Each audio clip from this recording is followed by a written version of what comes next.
You know that feeling, that knot in your stomach, Yeah. when something really important just grinds to a halt. Oh, yeah. A critical system goes down, your supply chain suddenly breaks, or, maybe something even bigger hits. Right. In that moment, you're not just dealing with the immediate problem, you're potentially just drowning in questions, confusion, trying to figure out how to keep the business running, how to help your customers, or even just how to coordinate everything. Yeah, it's that chaos phase. And honestly, without preparation, that sheer lack of clarity, the information overload, it can be just as damaging, sometimes even more so than the actual event itself. Absolutely. And that is precisely what business continuity management, BCM, is designed to prevent. It's really the proactive antidote to all that disruption chaos.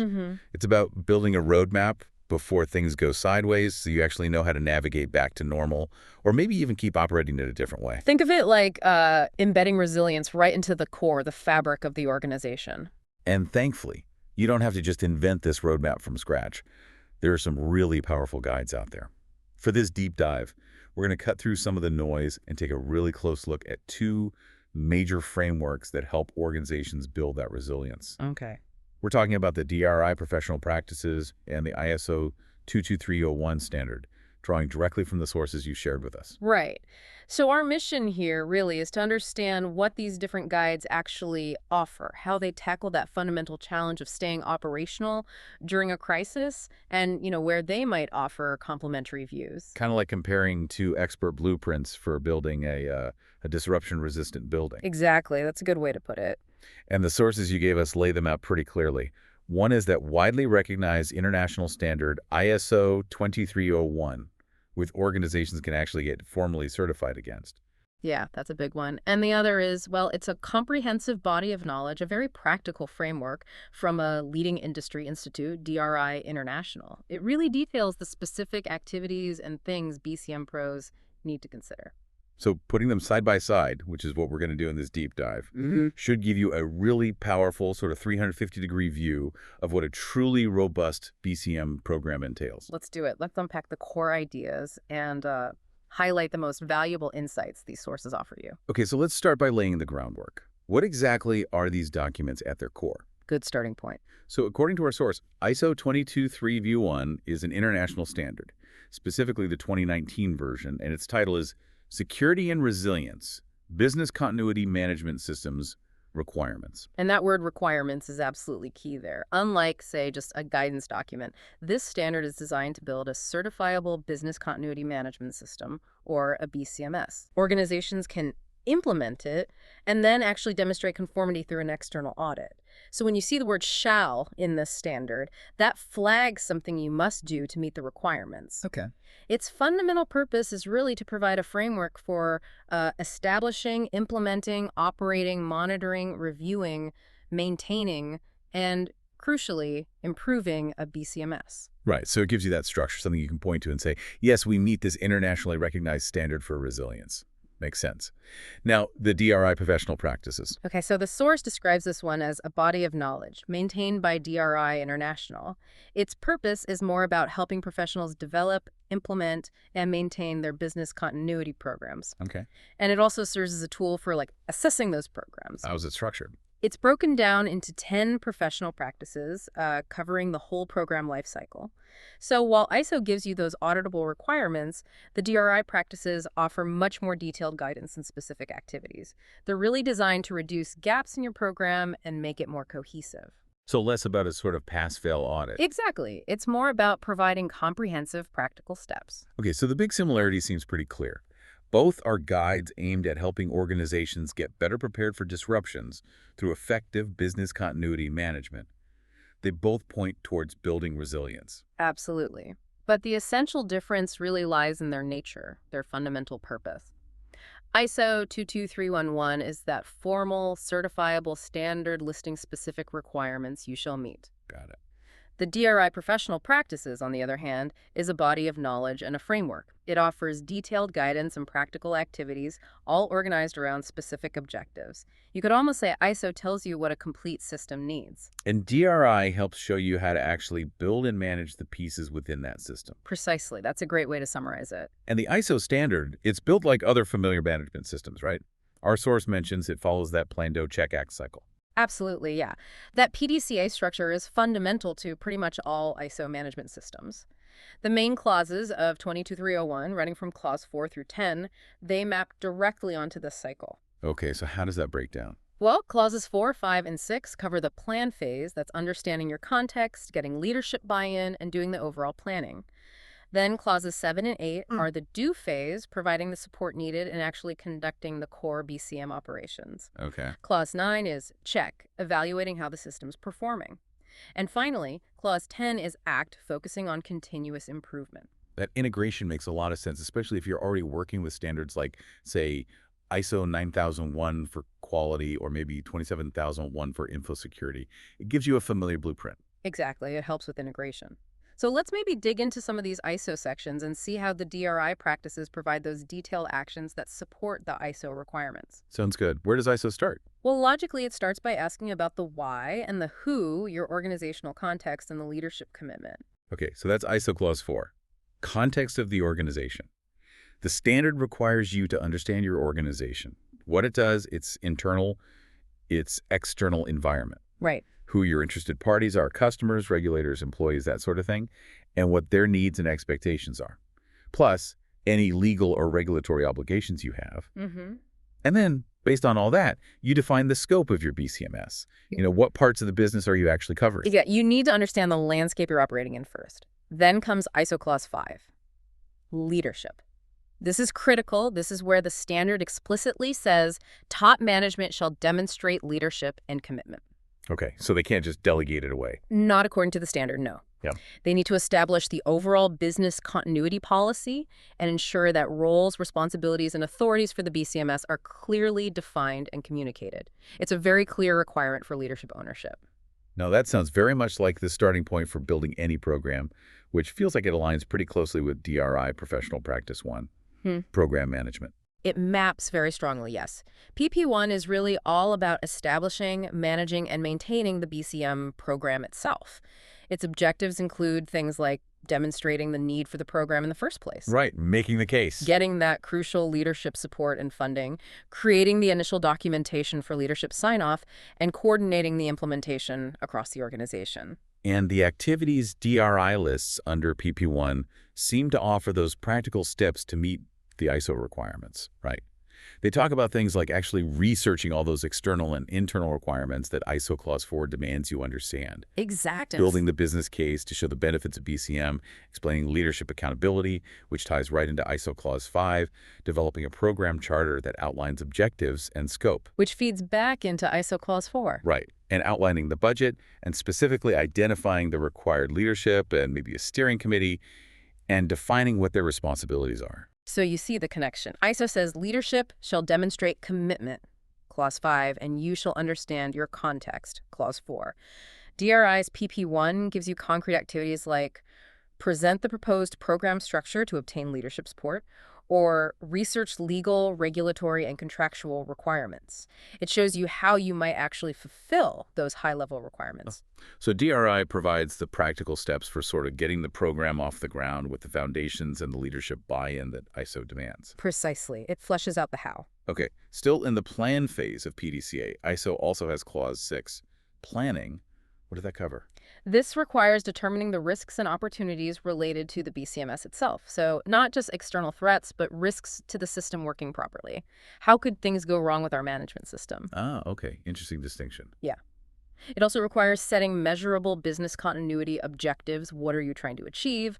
And planning for any necessary changes to the BCMS over time. And I guess elements of DRIPP1 tie into this planning aspect too. They do. Its objectives touch on introducing core BCM concepts like risk awareness and impact, which naturally informs planning. And its activities specifically include developing project plans for implementing key program components, like the risk assessment process or the BIA process. So defining tasks, timelines, resources, milestones, that kind of thing. Exactly. Classic project management stuff applied to building the BCM program elements. So both frameworks call for a structured planning approach, setting clear objectives, considering risks at that program level. But DRI, again, offers more specific project management style activities to support the planning process that ISO Clause 6 describes. That's a good way to put it. Okay, moving into the do phase of PDCA, the first part is about the support needed for the system to actually function. That's ISO Clause 7, support. What kind of support are we talking about? Well, it covers things like having the necessary resources, people, infrastructure, finances. It requires ensuring competence, making sure personnel have the right knowledge and skills. It mandates building awareness about BCM among staff, establishing processes for both internal and external communication. And finally, managing documented information, how you create, update, and control all your BCM documents. Right. Competence and awareness immediately make me think of DRI Professional Practice 7, awareness and training programs. Exactly. It's a direct link. PP7 is dedicated entirely to ensuring personnel can respond calmly and effectively during an incident. Its objectives are all about establishing and maintaining those crucial awareness and training programs. So the professional's role there involves defining what the program needs to achieve, identifying who needs what training. Right. Across different functions, developing the methodologies, maybe acquiring tools, and overseeing the delivery of that training. And PP7 gets pretty practical with its activities too, doesn't it? Yeah. Like conducting needs assessments to figure out what training is actually needed, designing the training process itself, including, the methods used and who's responsible, and making sure BCM awareness is part of the onboarding for new employees. Absolutely. It clearly illustrates that relationship we talked about. ISO 7 requires that personnel shall be competent and aware. It's clauses 7.2 and 7.3.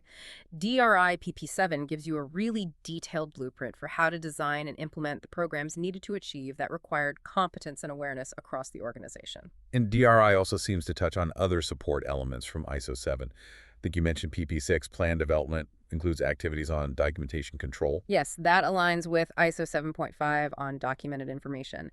And PP9, crisis communications, is explicitly about a key communication process required by ISO 7.4.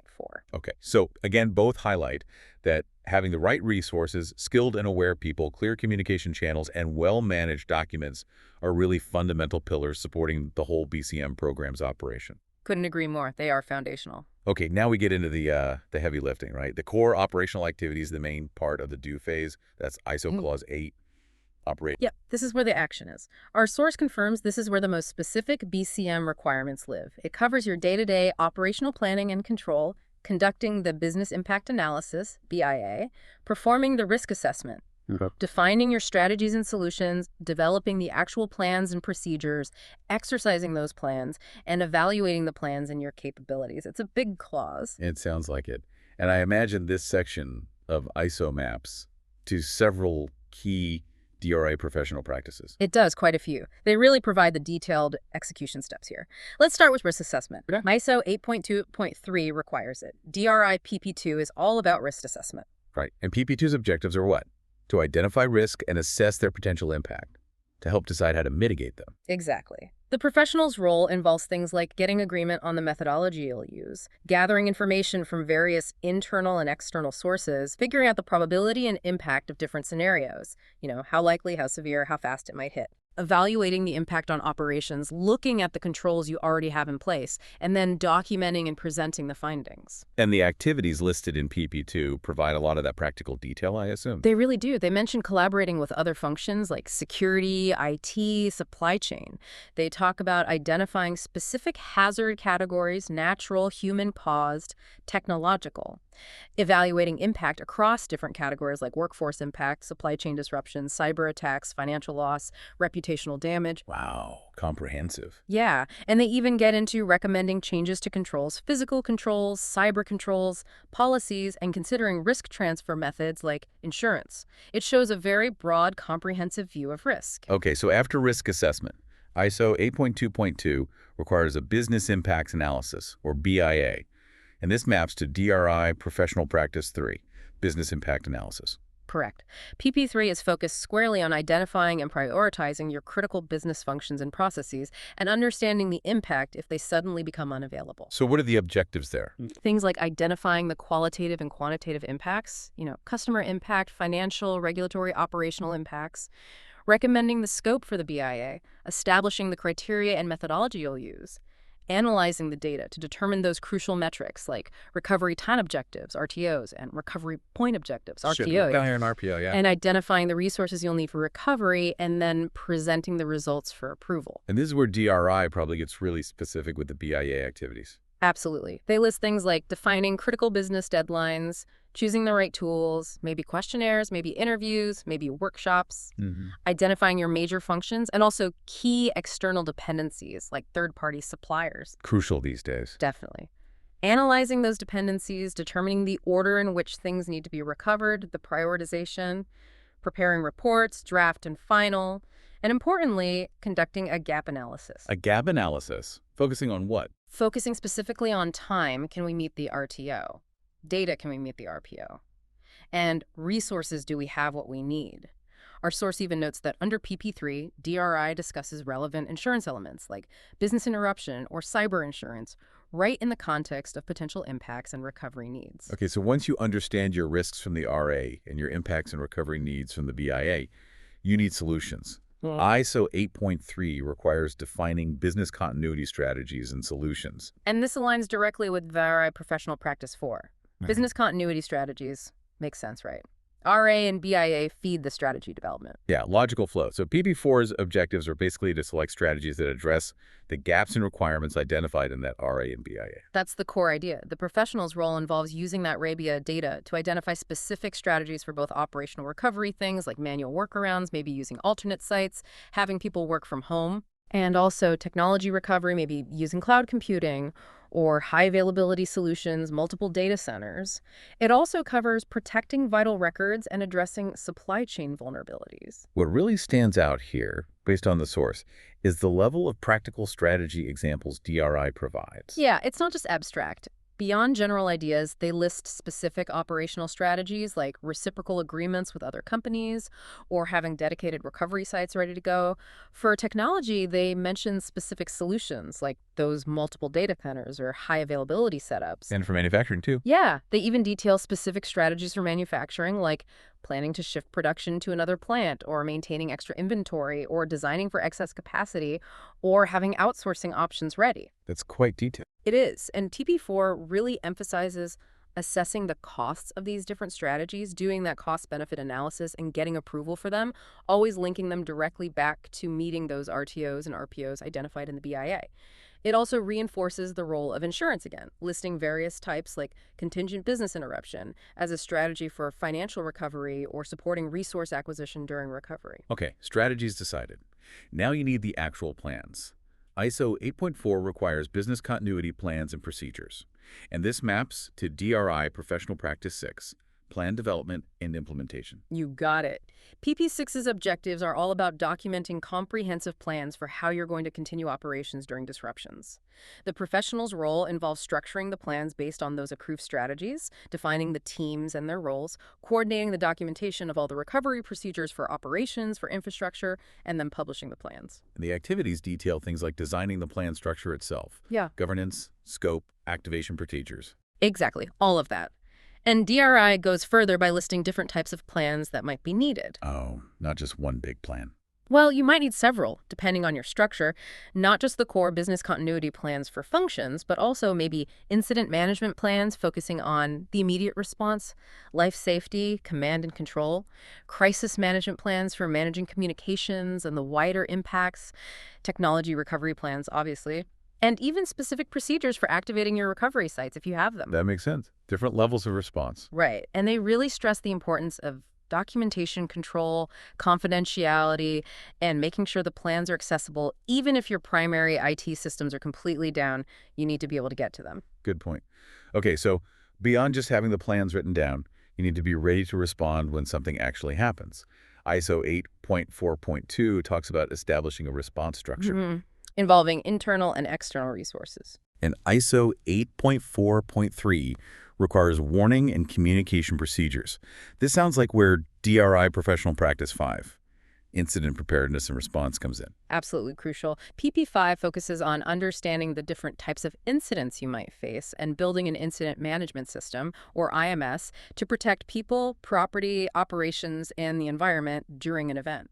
So the professional's role here involves identifying potential hazards and scenarios, understanding the applicable regulations, safety, cyber, environmental. Right, assessing the available internal resources, but also external resources like your local emergency services, maybe specialized cyber incident response teams, and coordinating with those external agencies. And the activities in PP5 must offer a deep dive into setting up that response capability. They really do. They detail identifying hazard categories and their potential impacts, ensuring compliance with regulations, establishing those relationships with internal and external responders before an incident, assessing your existing plans, monitoring threats, setting up warning and alerting procedures, and developing an incident management organization structure, who's in charge, what are their roles, their responsibilities, their authority.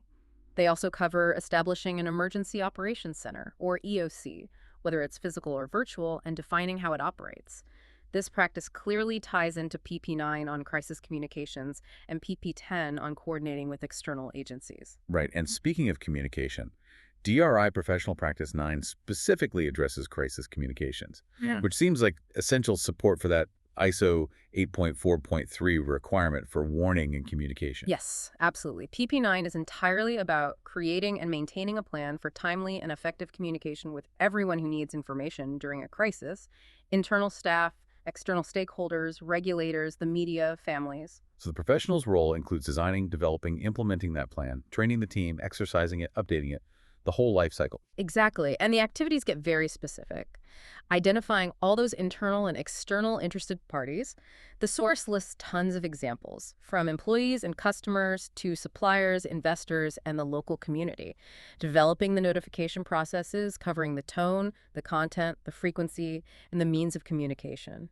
Are you using physical meetings, phone calls, emergency notification systems, email, press releases, website updates, social media? Wow, covers all the bases. It tries to. And establishing guidelines and approval processes for outgoing communications, it's a very practical guide to managing the message, controlling the narrative during a crisis. And that coordination piece, especially with external groups, which is mentioned in ISO 8.4.2 and 8.4.3, that's the focus of DRI Professional Practice 10, coordinating with external agencies and resources. That's right. PP10's objectives are to establish the policies and procedures you need to coordinate effectively with public entities like emergency management, fire departments, law enforcement, public health, and also relevant private resources, building on that framework from PP5. So the professional's role involves understanding who has jurisdiction, what the regulations are, and coordinating procedures with them. Yes, and the activities include identifying those regulatory requirements, like maybe submitting facility information or plans ahead of time, or requirements for mandatory incident reporting when something happens, and developing procedures to ensure compliance. But it goes beyond just compliance, right? Yeah. Into the actual coordination activities. Definitely. They list things like identifying the relevant first responder agencies for your locations, developing emergency alerting procedures with them, establishing liaison relationships, getting to know them before you need them, maybe inviting them for tours of your facilities, That makes sense. clarifying response roles and responsibilities together with these agencies for different scenarios. And, crucially, coordinating, conducting, and participating in joint exercises or tests with those external agencies and first responders. Joint exercises, okay. And then, importantly, debriefing those joint exercises together to capture lessons learned and update everyone's plans. This level of specific guidance on proactive external coordination is a really key practical element offered by DRI. Okay, one more piece in the do phase, I think. Testing and evaluating the plans. ISO 8.5 requires an exercise program, and ISO 8.6 requires evaluation of your documentation and capabilities. Correct. And this links directly to the exercise and assessment parts of DRI Professional Practice 8. Business Continuity Plan, Exercise Test, Assessment, and Maintenance. It's a mouthful, but it covers a lot. So PP8 is all about establishing a program to continuously improve readiness, focusing on the exercises first. Right. The professional's role includes establishing the exercise program, defining its governance, and making recommendations based on the results.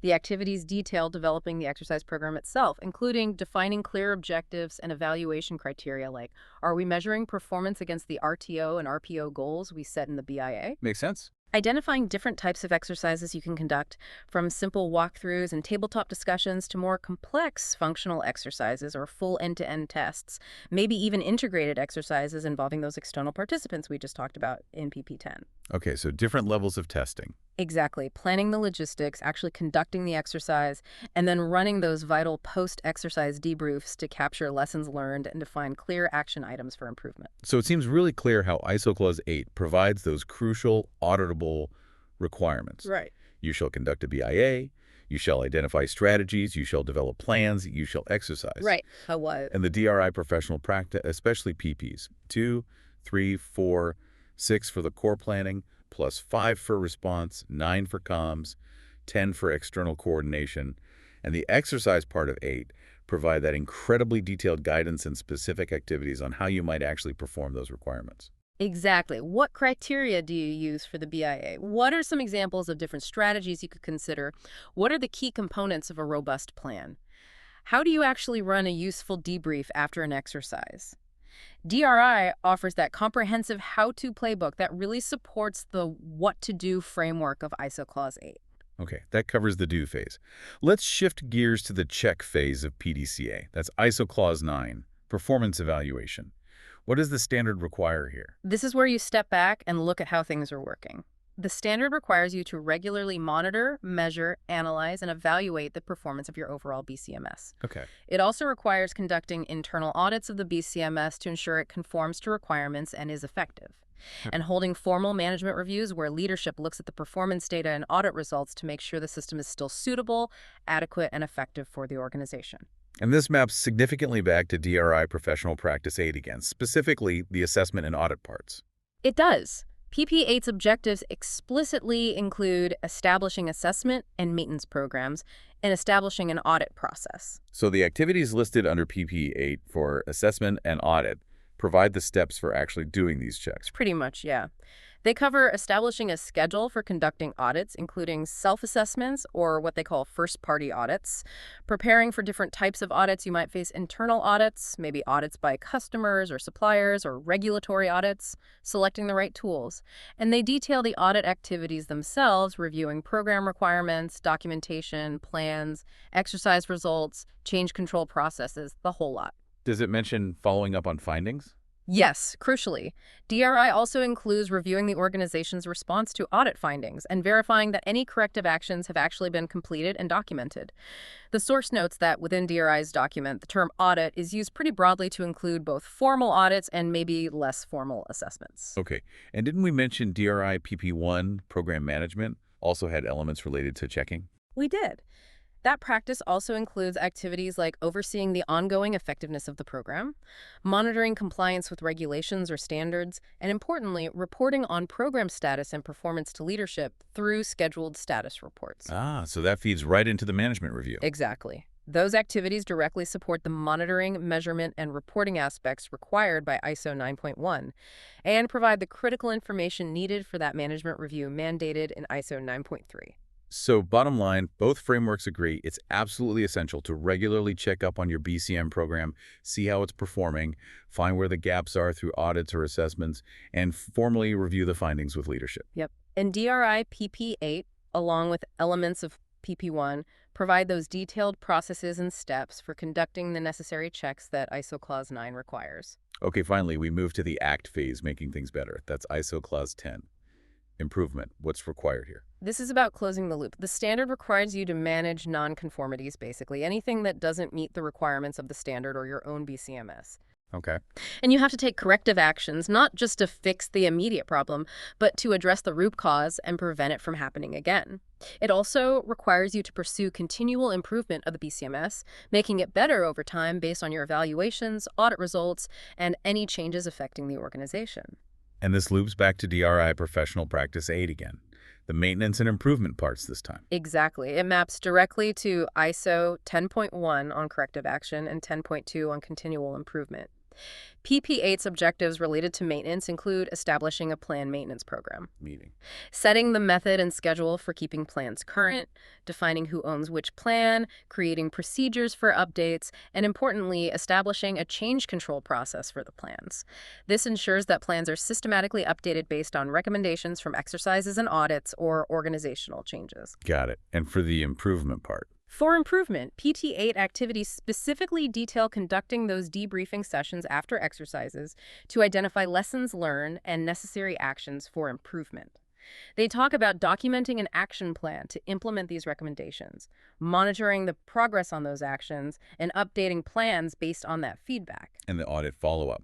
Right. The process of reviewing audit responses in PP8 also directly supports identifying nonconformities and taking corrective action, just as required by ISO 10.1.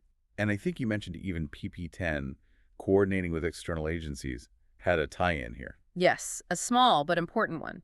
It mentions updating incident response plans based on lessons learned from exercises conducted with external agencies, showing continual improvement in that specific coordination area, and noting this happens according to the maintenance schedule defined back in TP8. Okay, it becomes really quite clear then.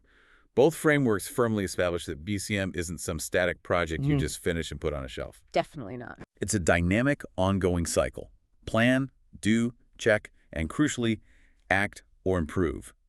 They both require processes to identify issues, whether the standard calls them nonconformities or the practice calls them lessons learned or audit findings, and then taking action to fix them and enhance the program over time.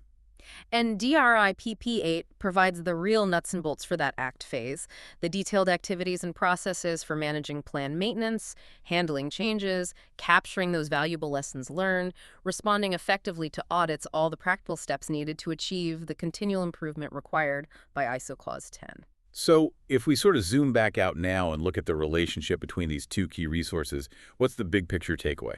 Well, based on our deep dive into the sources, I think it's fair to say ISO 22301 serves as the high-level blueprint. It sets the minimum requirements for a business continuity management system, structured very neatly around that plan-do-check-act cycle. So it tells you what organizational system elements need to be in place to manage continuity effectively. Exactly, and the DRI professional practices function much more like the detailed how-to guide. They provide comprehensive guidance, activities, and best practices for how you actually build and implement the specific components within that ISO framework. So they really flesh out the requirements of ISO Clause 8, that operational core like BIA, risk assessment, strategies, plans. Right, and they provide practical steps for all the supporting elements too. Program management, awareness training, communications, external coordination, and those vital check and act phases of maintenance and audit. So it sounds like neither document is necessarily better than the other. They just serve different but really deeply complementary purposes. I think that's absolutely right. If ISO is the standard you build your system to, the DRI PPs offer a huge wealth of practical advice and detailed steps on how to actually do the things required within that system effectively. And our sources really highlighted this, didn't they? ISO's formal shall requirements and that structured PDCA set of clauses. Versus the DRI PP's breakdown into those 10 specific practices, each with objectives, defined roles, and those very detailed lists of activities for every stage, including really practical, real-world considerations mentioned in the DRI source, like specific types of insurance to consider, particular manufacturing strategies, how to coordinate effectively with emergency services, and how to use exercises to really drive improvement through lessons learned. Yeah. This deep dive has definitely shown that understanding both these key resources gives you a remarkably comprehensive perspective on what a truly robust business continuity program looks like. It really spans the whole spectrum, doesn't it? Yeah. From the high-level strategic vision and getting leadership accountability, all the way down to the nitty-gritty of conducting an analysis, writing a detailed plan, running a realistic exercise, and making sure it all stays current and effective over time. It really is about having the discipline of a recognized system framework like ISO provides, combined with the practical knowledge and detailed guidance on how to actually execute the necessary activities which DRI excels at. Leveraging both approaches, the structured system of ISO and the detailed guidance of the DRI PPs, can really empower organizations to build significantly more resilient operations and response capabilities. So here's maybe a final thought for you, the listener, to ponder as we wrap up this deep dive.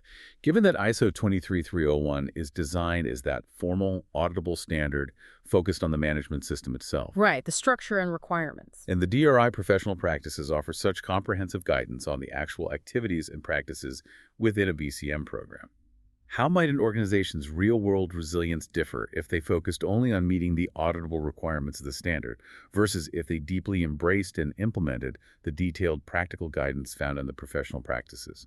Yeah, that's a great question. It really asks whether true resilience is primarily about proving compliance to a system standard, or is it more about diligently executing all those practical steps and activities that build genuine capability? Or maybe Maybe it truly thrives only when you really commit to doing both effectively. Something definitely worth thinking about. Thank you so much for joining us for this deep dive. My pleasure. Until next time.